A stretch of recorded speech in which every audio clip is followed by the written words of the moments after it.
नमः संस्कृताय। मैं संस्कृत गंगा से सर्वज्ञ भूषण आप सभी श्रोताओं का स्वागत करता हूं। तो आइए हम गुरुदेव के श्री चरणों में निवेदन करते हैं कि आदरणीय गुरुजी प्रोफेसर गिरिजा शंकर शास्त्री जी गीता का अगला पाठ हम सब लोगों को बताएं। नमः संस्कृताय। अगले फिर श्लोक में भगवान ने कहा कि अर्जुन, बृहत् साम तथा शामनाम गायत्री छंदसामहम मासानाम मार्गशीर्षोहम ऋतूनाम कुसुमाकरः। भगवान ने कहा कि तथा और अहम सामनाम बृहत् साम अस्मि। सामनाम कहते हैं जो गायन करने योग्य जो वेद है, श्रुतियां हैं, जो मंत्र है, उसको साम कहा है। तो गायन करने योग्य श्रुतियों में आप कौन है? भगवान ने कहा कि मेरी विभूति वहां बृहत् साम, बृहत् साम के रूप में। बृहत् माने जो विशेष योग्यता, क्षमता, विशेषज्ञता रख करके जो गायन करते हैं, वह कौन है? बृहत् साम मैं ही हूं। तो गायन करने योग्य श्रुतियों में जो बृहत् साम है वह मैं हूं। और छंद साम गायत्री अस्मि। छंद साम माने छंदस में, मंत्रों में, अथवा कह लें कि वेद में गायत्री मैं ही हूं। तो वेद के जो 8 छंद हैं, 7 छंद ही मुख्य हैं, विराट को भी गिना गया। तो गायत्री, उष्णिक, अनुष्टुप, त्रिष्टुप, रेति, पंक्ति, जगति, त्रिष्टुपादि, ये कुल 7 छंद हैं। उसमें गायत्री सर्वप्रधान छंद है। इसलिए भगवान ने कहा कि छंद साम माने छंदों में गायत्री छंद मैं ही हूं। गायत्री मंत्र ही है, लेकिन वो मंत्र है, साथ में वो छंद भी है। त्रिपदा गायत्री, द्विपदा एक पदा, गायत्री से एक पदी, द्विपदी, त्रिपदी, चतुष्पद्य पद से नहीं पद से, तुरैयाय दर्शताय पदाय परोर से असावधो मां प्राप्त। तो ये वेद मंत्र है जिसमें कहा कि गायत्री से एक पदी गायत्री होती, द्विपदी होती, त्रिपदी होती। तो त्रिपदी गायत्री ही प्रसिद्ध है, जिनमें 8 अक्षर एक चरण में होते हैं, एक पद में होते हैं। तो 3 पदों में कुल 24 अक्षर हो जाते हैं। इसीलिए 24 अक्षर की गायत्री कही जाती है। ये वेद का प्राण है, ये मंत्र भी है, और भगवान सूर्य की अधिष्ठात्री देवी भी है। कह लें ये सावित्री भी है, गायत्री ही सावित्री है, माने सूर्य की शक्ति है। तो ये गायत्री कौन है? कहा कि छंदसाम अहम गायत्री अस्मि। छंदस में, छंदों में मैं गायत्री हूं। वो न कहा कि तथा और मासा नाम मार्गशीर्ष अहम, महीनों में मार्गशीर्ष मास मैं ही हूं। तो महीने जो हिंदी के मास कहे जाते हैं, हिंदी क्यों कहें इसको, वैदिक मास कहें या सनातन मास कहें, इसको बड़े ही तार्किक ढंग से, और आकाश में जो ग्रह नक्षत्र हैं उनके अनुसार महीनों के नाम रखे गए हैं। पाणिनि ने भी जब बनाया अष्टाध्यायी तो कह ही दिया कि सास्मिन पौर्णमासी, जब पौर्णमासी पूर्णिमा तिथि नक्षत्रेण युक्त कालः, जिस नक्षत्र से युक्त होता है वही काल उस महीने का नाम कर दिया जाता है। जैसे चित्रा नक्षत्र में पूर्णिमा हो तो उस मास को चैत्र कहते हैं, विशाखा में हो तो वैशाख।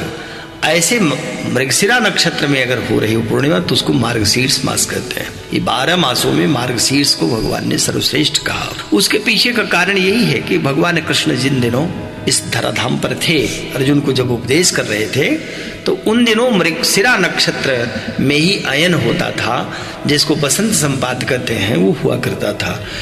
और इसका वर्णन वेदों में है। तो वेद मंत्रों में इसका वर्णन आता है। वो अयन चलन जो है पीछे खिसकता जा रहा है। तो कभी मास का, वर्ष का जो पहला मास था वो मार्गशीर्ष होता था, इसीलिए उसको आग्रहायण भी कहते थे। अग्र माने आगे और हायन माने वर्ष।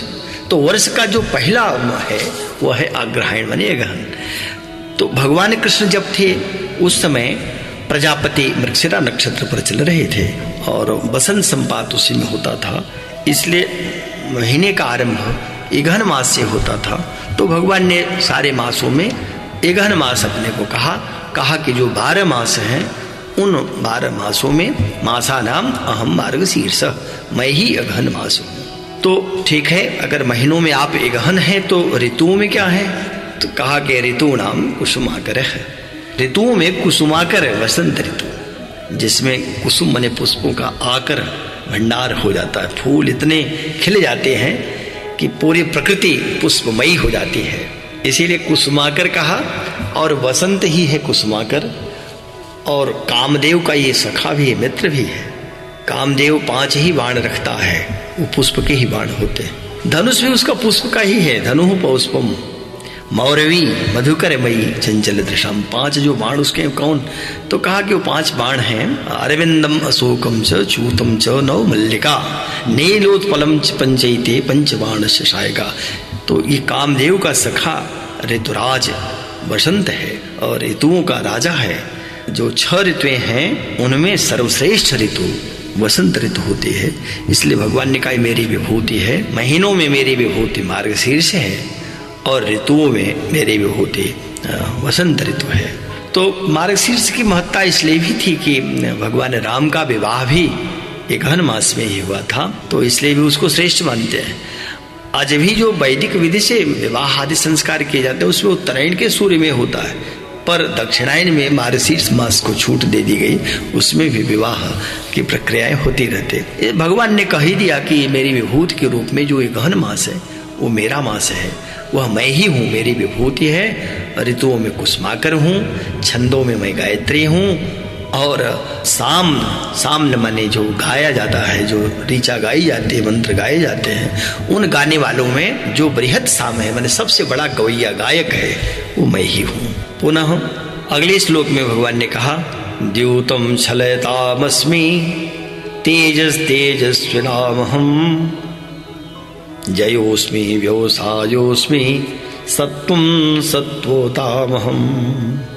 भगवान ने कहा द्यूतम छलयताम अस्मि, अहम छलयताम, मैं ही छल करने वालों में, जो छल करते हैं, जुआ खेलते हैं, उन जुआड़ियों में, छल करने वालों में द्यूतम अहम, जुआ भी मैं ही हूँ, द्यूत क्रीड़ा मैं ही हूँ।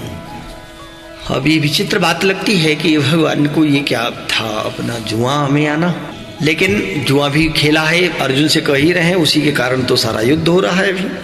और अर्जुन तो प्रत्यक्ष गवाही है कि जुआ खेल करके कितना सर्वस्व विनाशी कर दिया, नहीं तो बढ़िया इंद्रप्रस्थ राज्य उनका चल ही रहा था।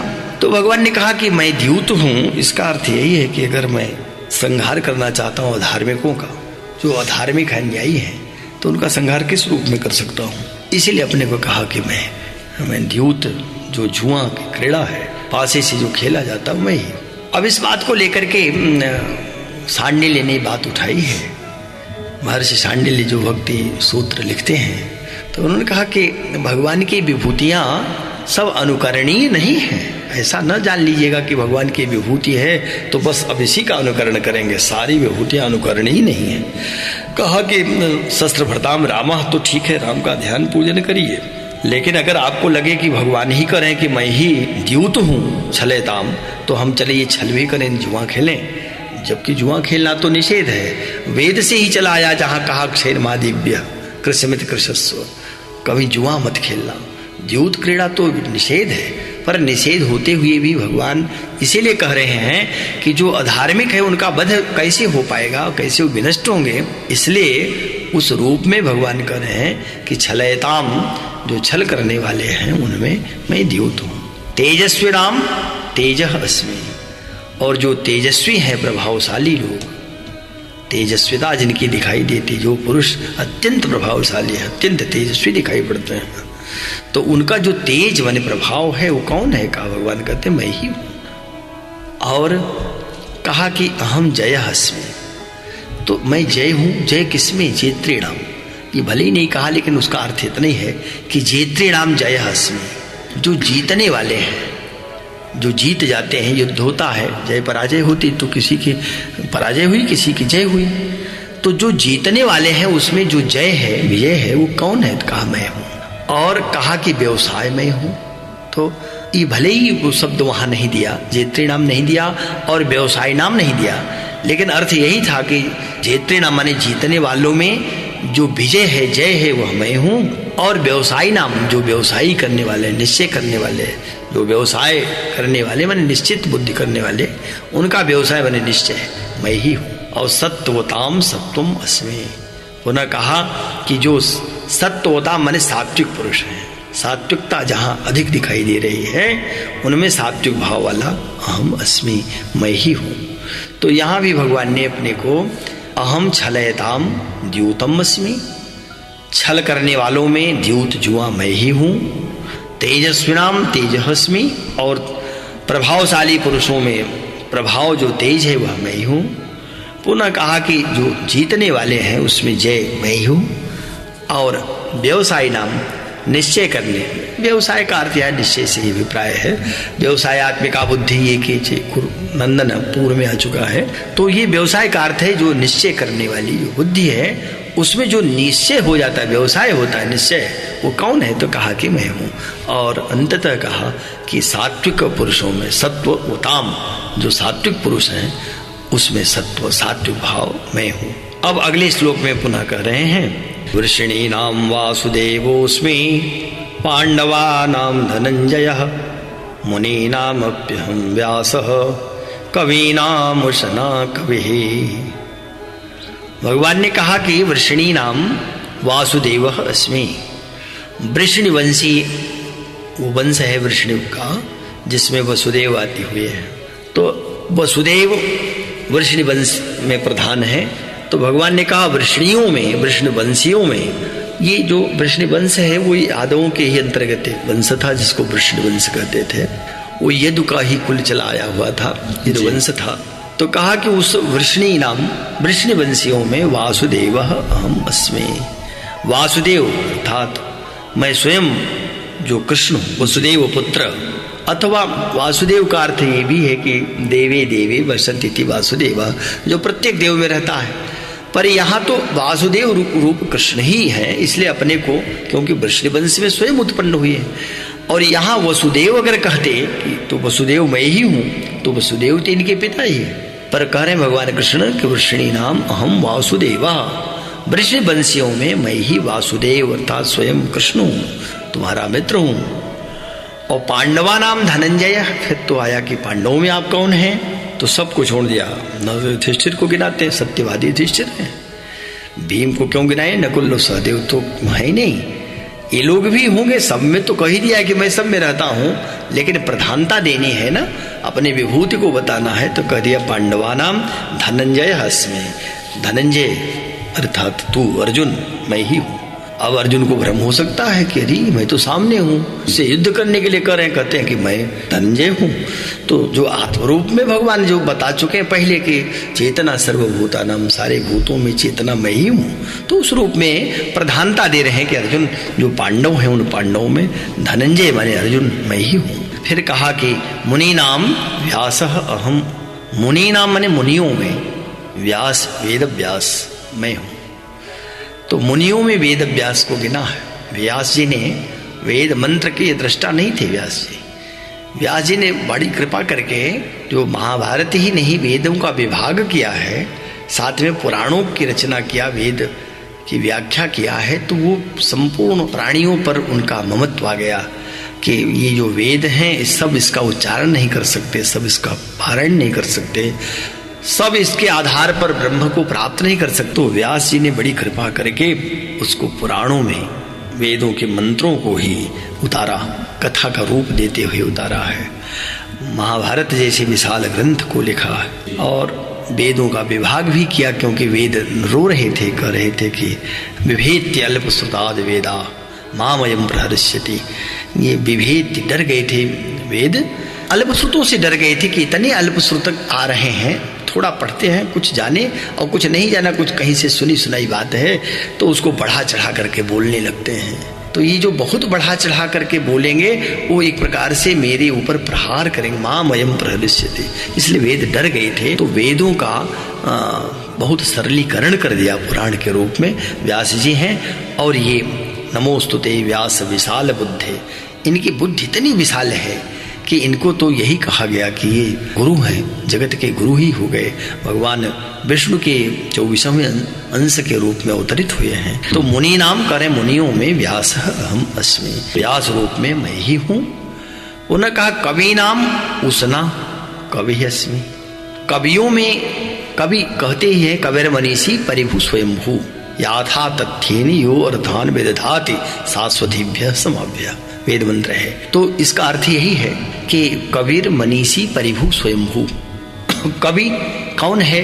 तो कम सुखम वाते सर्वत्र, जो सर्वत्र सुख बहावे, सुख फैलावे, सुख की सुगंध बिखेर दे, वो कवि होता है। कवयति कवि, तो कवि तो बहुत हो चुके हैं। व्यास जी इतने बड़े कवि हैं, रचना कर रहे हैं। आदि कवि तो वाल्मीकि जी ही हैं। कहा ये सब आदि कवि होंगे, पर वस्तुतः श्रेष्ठ कवि कौन है? तो कहा उसना। उसना माने शुक्राचार्य, उसना के पुत्र हैं, इसलिए इनका नाम उसना भी है, भार्गव भी है, भृगु के पुत्र हैं। और जो एक मृत संजीवनी विद्या है ये इन्हीं के पास है। विधान में भी जो परिवर्तन कर लेते हैं वो उसना ही है, शुक्राचार्य जी ही है। और बलि के राक्षसों के ही, दैत्यों के ही गुरु होना इन्होंने अपने को स्वीकार किया। और क्योंकि देवताओं के गुरु बृहस्पति पहले से हो ही चुके थे, तो शुक्राचार्य के लिए अवसर भी कहीं नहीं था, और स्वयं में बड़े ज्ञानी, बड़े तपस्वी। तो कहा कि ये कवि हैं और मनीषी हैं, परिभू हैं, स्वयंभू हैं। शुक्राचार्य इतने प्रभावशाली थे कि दैत्यों से युद्ध जब हो रहा था, देवता परास्त हो गए, तो भगवान शंकर ने देखा कि ये जीवित कर देता है दैत्यों को। तो शुक्राचार्य को भगवान शंकर ने त्रिशूल में रख करके छेदन करते हुए वो निगल गए, लेकिन पचे नहीं। ये पुनः भगवान शंकर के मूत्र के साथ प्रकट हो गए, इसलिए इनका एक शुक्र नाम पड़ गया। तो शुक्राचार्य कवि हैं। कहा कवि नाम उसना कवि अहम अस्मि, कवियों में जो उसना कवि है शुक्राचार्य मैं ही हूँ। तो भगवान ने अपनी विभूतियों को गिनाया और गिनाते हुए ये बता दिया कि वृषणी नाम वासुदेवोस्मि, वृष्ण वंशियों में वासुदेव श्री कृष्ण के रूप में मैं हूँ। पांडवा नाम पांडवों में धनंजय अर्जुन मैं ही हूँ। मुनि नाम मुनियों में व्यास रूप में मैं हूँ। तथा कवि नाम उसना कवि अहम अस्मि, कवियों में श्रेष्ठ कवियों में जो कवि नाम ही पड़ गया है, शुक्राचार्य का एक नाम ही कवि है। तो जो कवि है, श्रेष्ठ कवि है, वह शुक्राचार्य मैं ही हूँ। तो इस रूप में भगवान ने अपनी विभूतियों को गिनाया है, और आगे भी अभी और अन्य विभूतियों को गिनाएंगे भगवान। अगले श्लोक में पुनः भगवान कह रहे हैं कि दंडो दमयतामस्मि नीतिरस्मि जिगीषताम मौनम चैवास्मि गुह्यानाम ज्ञानम ज्ञानवतामहम। भगवान ने कहा कि दमयताम दंडहस्मि, और हे अर्जुन, दमयता माने दमन करने वालों, जो दमन करने वाले हैं उनका दंड अर्थात दमन करने की शक्ति जो है। दंड कहते हैं एक तो जो दंड दिया जाता है, तो दंड देने का अर्थ यही नहीं कि चोट पहुंचाकर दंड दिया जाए, दंड तो अनेक रूपों में आता है। तो कहा कि जो दमयता माने दमन करने वालों का दंड है, दमन करने की शक्ति मैं हूं। और जिगीषताम नीति है इसमें, जिगीषता माने जीतने की इच्छा वालों में नीति मैं हूं। ये नीति अलग है, नीति प्रीति परमार्थ स्वार्थ, कौन राम सन जान जथारथ। तो नीति से ही विजय होती है, राजनीति होती है, राजा की 4 नीतियां हैं, साम दाम दंड भेद। तो यहाँ दंड तो बता ही दिया कि दंड में हूं, लेकिन ये साम दाम वेद आदि जो है नीति आनी चाहिए। और नीति क्या है? भविष्य को लेकर के बनाई जाती है कि भविष्य में किस प्रकार से शासन प्रशासन करना है, अपने ही परिवार को किस प्रकार चलाना, ये तो नीति होती है। और संस्कृति जो है ये पुराने, ये अपने प्राचीनता को द्योतित करते हैं। संस्कृति में तो ये है कि हमारे पूर्वज कैसे थे, उनके अनुसार हम जीवन अपना आचरण ढालें, उधर देखना पड़ता है अपने पूर्वजों को, पूर्व पुरुषों को। लेकिन नीति में आगे बढ़ना होता है कि कैसी योजना बनाएं ताकि हम सर्वश्रेष्ठ जीवन जी सकें। तो कहा जिगीषताम नीति अस्मि, भगवान कहते हैं जीतने की इच्छा वालों में नीति मैं ही हूँ। और कहा गुह्यानाम मौनम अस्मि, गुह्य माने जो गोपनीय, गुप्त रखने योग्य जो भाव हैं उनको गुह्य कहा जाता है। तो उन गोपनीय भाव में, गुप्त रखने योग्य भाव में मौनम अस्मि, मौन मैं ही हूँ। मौन में बड़ी सामर्थ्य होती है, मौन रहने से व्यक्ति की ऊर्जा बहुत बढ़ जाती है। और मौन भाव को रख करके ही हमारे यहाँ के बहुत बड़े बड़े तपस्वी मुनित्व को प्राप्त हो गए। मौन से सबसे बड़ा लाभ है कि मौनिनः कलहो नास्ति, कलह ही नहीं होता, कोई झगड़ा झंझट नहीं। और अगर कोई कितना भी अपशब्द बक रहा हो, कोई मौन हो जाए तो फिर किसी प्रकार का विवाद ही नहीं होता। मौन सर्वार्थ साधक, मौन ही ऐसा है जो सारे अर्थों का साधक है। और अगर मूर्खता है मौन रह जाए तब भी उसकी प्रशंसा ही है। विभूषणम मौनम अपंडितानम, जो अपंडित मूर्ख जन हैं, विद्वानों की सभा में अगर मौन रहें तो उनको भी लोग विद्वान ही समझते हैं कि बड़े विद्वान आ गए हैं। कहा कि मैं जो गोपनीय रखने वाले भाव हैं उनमें मौन मैं हूं, तथा ज्ञानवताम ज्ञानम अहम एव, तथा ज्ञानवताम माने ज्ञानवानों में, ज्ञानियों में जो ज्ञान है, ज्ञान माने तत्व ज्ञान, ये ज्ञान भी आत्माधिकरण, ज्ञानाधिकरण मात्मा नैयायिकों ने कहा है।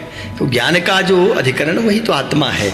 तो ज्ञान का अर्थ है तत्व ज्ञान, माने आत्मा का ज्ञान, आत्मक ज्ञान। ज्ञानियों में जो आत्मक ज्ञान है, तत्व ज्ञान है, भगवान कहते अहम अस्मि, मैं ही हूं। तो गिना दिया कि दमयताम दंडहस्मि, दमन करने वालों में दमन करने की जो शक्ति दंड है वह मैं हूं। जिगीषताम, जीतने की इच्छा वालों में नीति अस्मि, नीति मैं हूं। गुह्यानाम, जो गोपनीय रखने वाली वस्तुएं हैं, भाव हैं, उसमें मैं मौनम अस्मि, मौन हूं। तथा ज्ञानवताम, जो ज्ञानवान है, ज्ञानी है, उसमें तत्व ज्ञान मैं ही हूं। पुनः कहा अगले श्लोक में, यच्चापि सर्वभूतानां बीजं तदहम अर्जुन न तदस्ति विना यत् स्यात् मया भूतं चराचरम।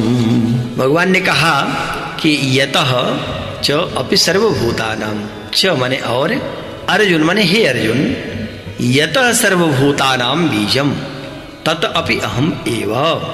सर्वभूतानां माने संपूर्ण भूतों का, यत माने जो संपूर्ण भूतों का बीज है, बीज माने मूल, बीज माने उत्पत्ति का कारण, वह कौन है? तत् अपि अहम एव, वह भी मैं ही हूँ। सारे बीज मुझ में ही समाहित हो जाते हैं, प्रलय में आकर के मुझ में ही विलीन करते हैं और फिर हम ही से प्रकट हो जाते हैं। ये तो वायुमानी भूतानि जायन्ते, माने उसी परमात्मा से प्रकट होते हैं और पुनः यत प्रत्यय संविशन्ति, उसी में जाकर के समाहित होते हैं। तो कहा कि अर्जुन, सर्वभूतानां बीजम तत् अपि अहम, संपूर्ण प्राणियों में जो बीज है, उत्पत्ति का कारण है, मूल है, वह भी मैं ही हूं। यतः, क्योंकि तत् माने वह, चराचरम भूतम, चराचर का, चर और अचर का, संपूर्ण सृष्टि का, भूतम न अस्ति, भूत नहीं है, कोई भी भूत नहीं है उसका कोई, और यत मया बिना स्यात्, ऐसा कोई भूत है ही नहीं जो मेरे से रहित हो। जब मैं न रहूं, मेरा अस्तित्व न हो, तो दूसरा कोई प्राणी रहे, ऐसा संभव ही नहीं है। सब प्राणी मुझसे ही होते हैं, मुझ में ही सब समाये हुए हैं।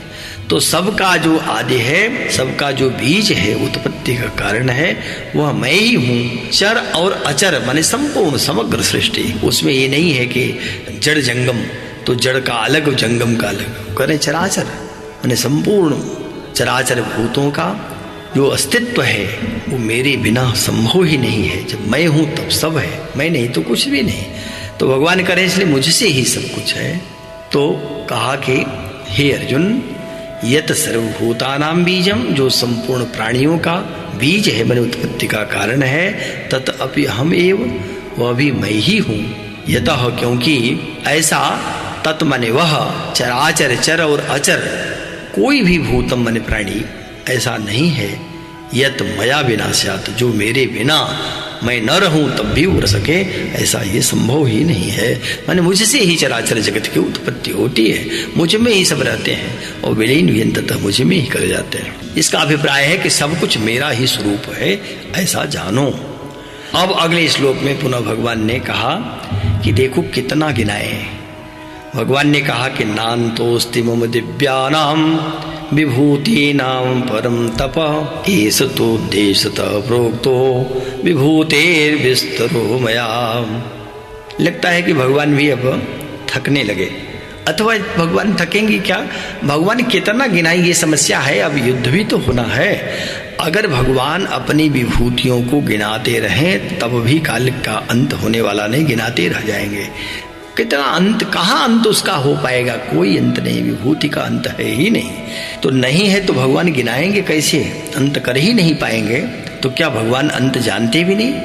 अब अगर अंत है ही नहीं तो फिर जानना न जानना क्या होता है। इसलिए भगवान को सब पता है, पर कितना गिनावे। अब लगता है कि समेटना चाहते हैं कि कितनी विभूति गिना दूं, इसलिए संक्षेप कर रहे हैं।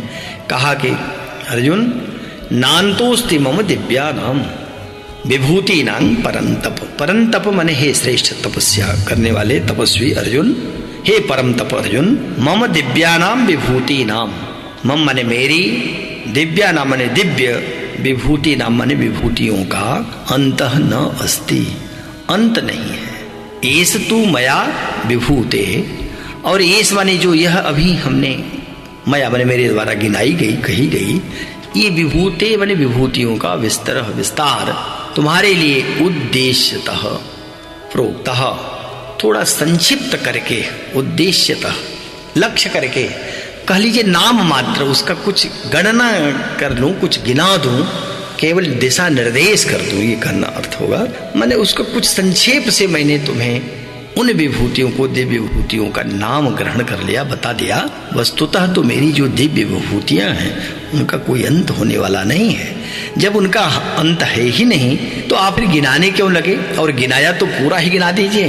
अर्जुन पूछ सकते हैं, तो भगवान कह रहे हैं कि नहीं, उसको इतना ही जानो कि चूंकि मेरी विभूतियों का कहीं अंत नहीं है, जो थोड़ा तुमको मैंने समझा दिया, ये विस्तार के लिए सुनाया है, लेकिन विस्तार इसलिए किया है कि ये उद्देश्यतः कुछ नाम मात्र जो हमारी विभूतियां हैं, इनको मैं उद्देश्यतः माने एक देश से या कह लीजिए संक्षेप से अथवा केवल नाम ग्रहण करके तुम्हें अपनी केवल विभूति बताने के लिए अर्जुन से कहते हैं प्रोक्तः मया प्रोक्तः, मेरे द्वारा कहा गया।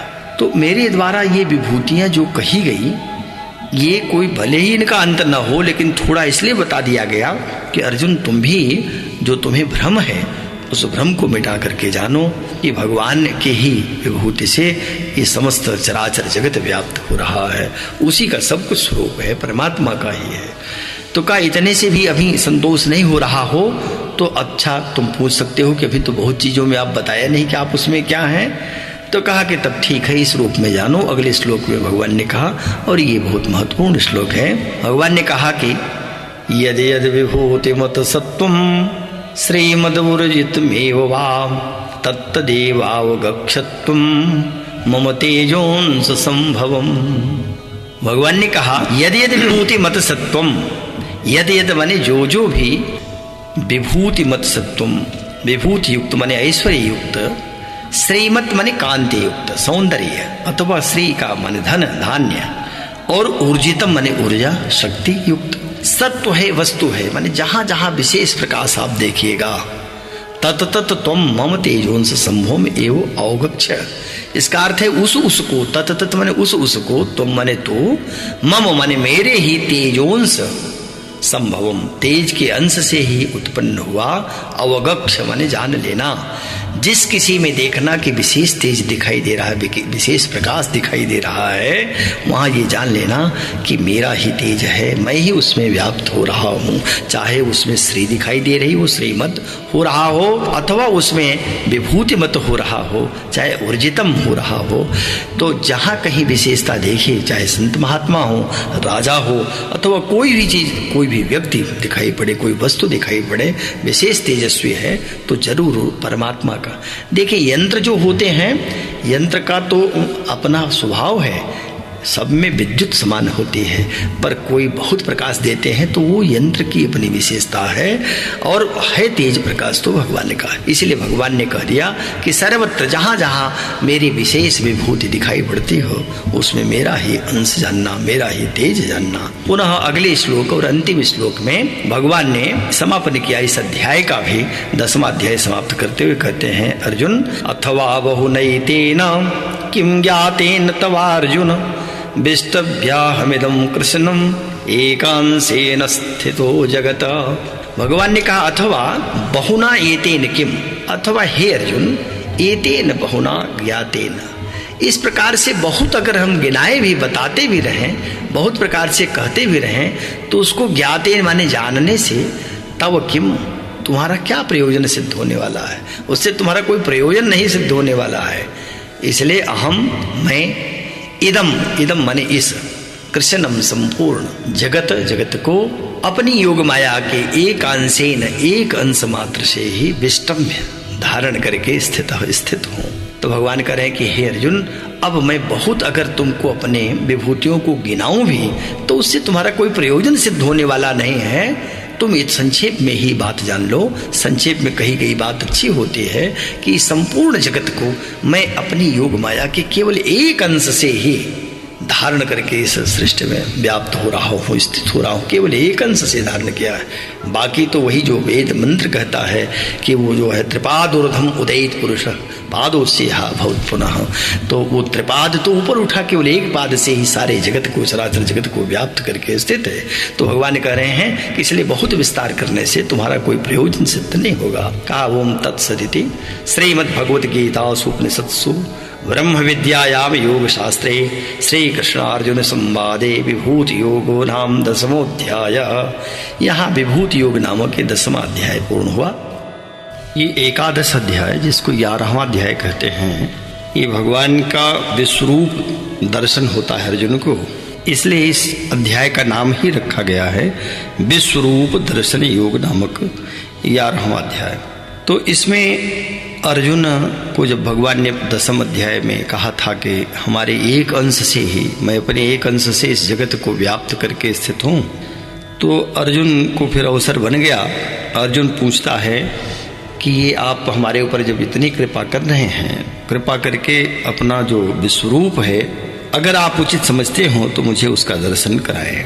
तो आरंभ में अर्जुन प्रार्थना भगवान से करता है, फिर भगवान अपने विश्वरूप को प्रकट करते हैं। उधर संजय धृतराष्ट्र को बता रहे हैं, तो संजय भी आह्लादित हो उठते हैं और वो धृतराष्ट्र को जो भगवान का विश्वरूप है उसका वर्णन कर रहे हैं, उसको धृतराष्ट्र को बता रहे हैं। पुनः अर्जुन भगवान के विश्वरूप को जब देखते हैं तो स्तुति करना आरंभ कर देते हैं। भगवान की स्तुति करके पुनः अपने उसी पूर्व रूप में लौटने के लिए कहते हैं, क्योंकि भगवान का विराट रूप अब सामने दिखाई दे रहा है। अर्जुन भयभीत हो जाते हैं और भगवान से पुनः प्रार्थना करते हैं कि आप अपनी महिमा को समेट लें, हम आपको उसी रूप में, कृष्ण के रूप में पुनः देखना चाहते हैं। और इस प्रकार से ये 11वां अध्याय, जिसमें अर्जुन की स्तुति ही है, अधिकांश स्तुति है, लेकिन आरंभ में भगवान का वो विश्वरूप है, तो उसका आरंभ करते हुए सबसे पहले इस अध्याय के आरंभ में अर्जुन वाच, अर्जुन बोलते हैं। क्योंकि पूर्व अध्याय के अंतिम श्लोक में भगवान ने अर्जुन से कहा था कि अर्जुन विष्टम्याहमिदं कृष्णम एकांशेन स्थितो जगत, मेरे एक अंश में ही ये जगत व्याप्त हो रहा है, मैं अपने एक अंश से ही इस जगत को धारण कर रहा हूँ। तो अर्जुन को लगा कि जब भगवान एक अंश से ही जगत को धारण कर रहे हैं तो शेष अंशों से भगवान का क्या स्वरूप होता होगा। तो उसने पूछा, अर्जुन ने प्रश्न किया है। अर्जुन उवाच, अर्जुन बोले, मदनुग्रहाय परमं गुह्यमध्यात्म संगीतम यत्त्वयोक्तं वचस्तेन मोहोऽयं विगतो मम। अर्जुन ने कहा कि मदनुग्रहाय परमं गुह्यम अध्यात्म संगीतम यत त्वया उक्तम। इसका अर्थ है कि मद अनुग्रहाय माने मेरे ऊपर अनुग्रह करने के लिए, मद अनुग्रहाय, अनुग्रहाय में चतुर्थी विभक्ति, तो करने के लिए चतुर्थी का अर्थ होता है, संप्रदान कारक होता है। तो मेरे ऊपर अनुग्रह करने के लिए, परमम माने परम, गुह्यम माने गोपनीय, गुप्त, अध्यात्म संगीतम का अर्थ है अध्यात्म संबंधी माने अध्यात्म विषयक, वचः माने वचन अथवा उपदेश, त्वया यत उक्तम आपने जो कहा, तेन मम उससे मेरा यह, अयम मोह विगतः मेरा यह मोह, मोह माने अज्ञान, मेरी जो विपरीत धारणा थी वह विगतः माने विनष्ट हो गई, नष्ट हो गई। तो इसमें भगवान से अर्जुन एक प्रकार से अपनी मनः स्थिति को बताते हुए कह रहे हैं कि हमें आरंभ में मोह हो गया था कि जिन लोगों से युद्ध कर रहे हैं वो सब अपने ही हैं, तो उस मोह ने हमारी बुद्धि विपरीत कर दिया, अज्ञान प्रवेश कर गया था। लेकिन अभी तक जो आपने अपना योग और विभूतियों को बताया और ये भी दिखाया कि आपके एक अंश में ही जगत व्याप्त हो रहा है, तब मुझे ऐसा लगता है कि मद अनुग्रहाय, यह तो आपने जो कुछ दिखाया, अपनी विभूति या योग माया, ये सब मेरे ऊपर अनुग्रह किया है आपने। अनुग्रह और कृपा में थोड़ा अंतर होता है, दोनों एक नहीं है। देखें, प्रश्न ये होता है कि भगवान कृपा तो सब पर करेंगे, कुछ लोगों पर ही क्यों कृपा करते हैं? और अर्जुन तो भगवान के भक्त हैं, तो क्या ये दुर्योधन आदि ये क्या भगवान के नहीं हैं? और भगवान का तो चराचर जगत जब है तो सब पर या तो समान रूप से कृपा करें या किसी पर न करें।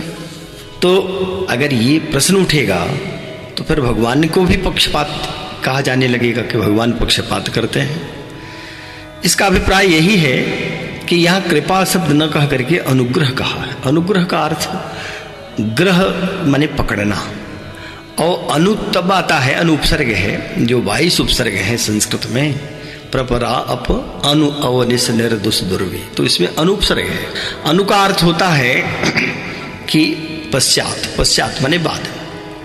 जैसे अनुज बनता है तो अनुज माने छोटा भाई, ये तब होगा जब उसके पूर्व में अग्रज हो, तब नहीं अनुज का कोई अर्थ भी नहीं।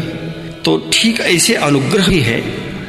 अभिप्राय यही है कि कहा गया है इसकी व्युत्पत्ति करते हुए, ग्रहणंतम अनुग्रहणाते, पहले तो ग्रहण करे, कोई भगवान को पुकारे, भगवान की प्रार्थना करे, भगवान का चरण पकड़े, तब उस पर भगवान कृपा करेंगे। यही है अनुग्रह।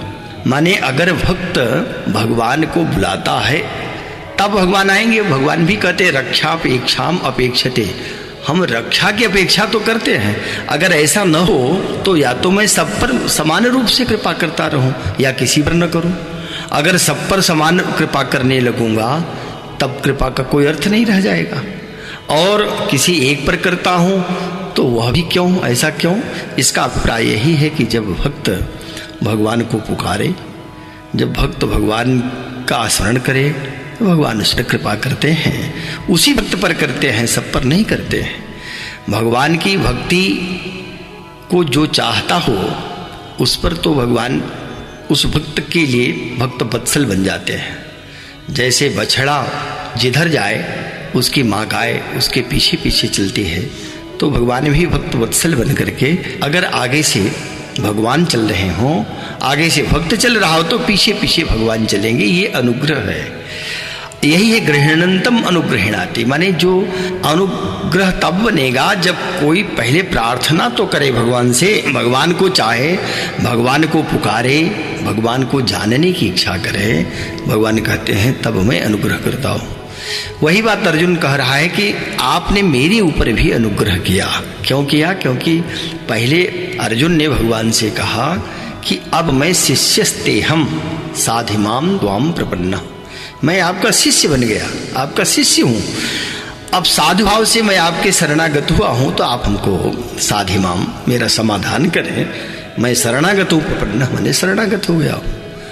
तो भगवान ने यहाँ तक 10वें अध्याय तक अपनी बातें कहते हुए योग माया को भी बताया, योग को बता दिया, अलग कर दिया, और विभूतियों का वर्णन किया विस्तार से कि देखिए हमारी ये विभूतियाँ हैं प्रधान रूप से, लेकिन वो अनंत हैं, सब गिनाई नहीं जा सकती। मैं तो अपने एक अंश से ही संपूर्ण इस जगत को अपने अधीन करके धारण करके मैं स्थित हूँ। तब अर्जुन ने कहा कि ये आपने जो बताया ये आपकी कृपा है, ये आपका अनुग्रह है मेरे लिए, और ये परम गोपनीय है। ये भी करा परम गुह्यम, केवल गुह्य नहीं है, परम गुह्य है। और कैसा है? ये अध्यात्म विषयक है। अध्यात्म विषयक माने जहाँ आत्मा अनात्मा का विवेक हो जाए कि क्या ग्राह्य है, क्या त्याज्य है, क्या है क्या उपादेय है, क्या करणी है, क्या अकरणी है। जब इसका विवेक होता है तो उस विद्या को अध्यात्म विद्या कहते हैं। तो आपने जो कुछ अभी बताया ये अध्यात्म संगीत माने अध्यात्म विषयक है। कहा कि ये वचः जो आपकी वाणी है, ये जो आपका अभी तक उपदेश है, ये निश्चित ही मेरे ऊपर कृपा करने के लिए, मेरे ऊपर अनुग्रह करने के लिए आपने कहा है। तो अब प्रश्न ये है कि जब आपने ये सब सारी बातें बता ही दी तो मेरा जो अज्ञान था वो अब विगत हो गया। विगत हो गया माने नष्ट हो गया। तो मेरा अज्ञान, मेरा मोह समाप्त हो गया है। इसलिए जब अज्ञान समाप्त ही हो गया तब तो युद्ध के लिए प्रस्तुत हो जाइए। तो अभी कुछ शेष है। अभी शेष क्या है जो जानना चाहते हैं अर्जुन, तो आगे भी प्रश्न बढ़ाते हुए पुनः प्रश्न कर रहे हैं कि अर्जुन ने फिर कहा कि भगवान अगले श्लोक में भवाप्ययो हि भूतानां श्रुतो विस्तरशो मया त्वत्तः कमलपत्राक्ष माहात्म्यम् अपि चाव्ययम्। अर्जुन ने कहा कि भवाप्ययो हि भूतानां श्रुतो विस्तरशः मया, और कहा कि त्वत्तः कमलपत्राक्ष। कमलपत्राक्ष माने यहाँ ये संबोधन है, हे कमलपत्राक्ष। कमलपत्र माने कमल का पत्ता, और अक्ष माने नेत्र। तो कमल के पत्ते की भांति है नेत्र जिसके, माने भगवान श्री कृष्ण। तो भगवान की जो के नेत्र हैं वो कमल की भांति ही है, नील कमल की भांति। तो कहीं राजीव नयन भी कहे गए हैं, लाल कमल की भांति भी। और पुंडरीक लोचन भी भगवान को ही कहा है, जो मंगलम भगवान विष्णु मंगलम गरुड़ध्वज मंगलम पुंडरीकाक्ष कहते हैं ना। तो पुंडरीकाक्ष माने पुंडरीक की भांति, पुंडरीक माने श्वेत कमल, श्वेत कमल की भांति है नेत्र जिसके। तो यहाँ कमल पत्राक्ष जो कहा उसके पीछे यही कारण है कि आप वस्तुतः कमल का एक अर्थ तो अत्यंत कोमल होता है, माने जो अत्यंत कोमल नेत्रों वाले हैं, अथवा जो सब पर करुणा बरसाते रहते हैं। आपकी दृष्टि से सब आह्लादित होते हैं, सब प्रसन्न होते हैं, सबका जीवन चलता है, इसलिए कमल पत्राक्ष आप हैं। या दृष्टि से ही पूरी सृष्टि हो जाती है, आप देख देते हैं तो पंचमहाभूत प्रकट होते हैं, प्रकृति प्रकट होकर के पूरी सृष्टि हो जाती है। ये अनेक सह वर्णन है जहाँ कहा कि भगवान का जब ये नेत्र खुलता है तो सृष्टि हो जाती है, नेत्र बंद होता है तो सृष्टि उसी में समाहित हो जाती है। निमेषोन्मेषाभ्याम प्रलय मुदयम याति जगति। निमेषोन्मेषाभ्याम माने निमेष पलक खुलना, और उन्मेष, उन्मेष माने खुलना और बंद होना। निमेषोन्मेषाभ्याम क्या होता है, जब बंद करते हैं तो प्रलय, और जब खोलते हैं तो उदयम याति जगति, जगत प्रकट हो जाता। यही है सृष्टि का विलास होना और सृष्टि का प्रकट होना, लय होना और प्रकट होना। भृगुटि विलास सृष्टि लय हुई। तो वो भगवान है, उनको विशेषण लगाते हुए अर्जुन कह रहे हैं कि हे कमलपत्राक्ष माने हे भगवान, क्योंकि ही माने क्योंकि मया भूतानाम भवाप्ययो, मया माने मेरे द्वारा, मैंने, भूतानाम भूतों की, भवाप्ययो माने उत्पत्ति और प्रलय, भव माने उत्पत्ति प्रकट होना, अप्ययो का अर्थ है प्रलय होना। तो त्वतः माने आपसे, विस्तरशः विस्तार पूर्वक, श्रुतो सुना। अभी आपने अपने द्वारा ही इस जगत की प्राणियों की उत्पत्ति और प्रलय को विस्तार से मुझे बताया है। च और अव्ययम माहात्म्यम अपि, इतना ही नहीं, आपने अपना अव्यय, अव्यय माने जो कभी नष्ट नहीं होने वाला है, अविनाशी, ऐसे महात्म्य प्रभाव को भी आपने बताया है। तो आपने अभी विस्तार से प्राणियों की उत्पत्ति और प्रलय को भी बताया कि कैसे मेरे द्वारा ही सृजन होता है और विनष्ट हो जाते हैं, और कहाँ जाते हैं अंततः सब मुझे को ही प्राप्त होते हैं। प्रलय की बेला में सब आकर के फिर निगर्भ में समाहित हो जाते हैं। तो ये विस्तार से अभी आपने जो चर्चा किया है, और ये अपना अविनाशी स्वरूप, अपना प्रभाव भी, महात्म्य भी आपने सुनाया है। तो हे कमलपत्राक्ष, हे कमलपत्र के सदृश नेत्रों वाले भगवान श्री कृष्ण, आप अब मेरा जो संशय है उस संशय को दूर करें। वो संशय क्या है, तो उस संशय को अगले श्लोक में भगवान से अर्जुन अपना प्रश्न रखेंगे, और प्रश्न रखते हुए उसको पूछेंगे। तो आज का पाठ यहीं पर समाप्त होता है। अगले पाठ के साथ, गीता के अगले अध्याय के साथ गुरुजी फिर उपस्थित होंगे। तब तक के लिए नमः संस्कृताय।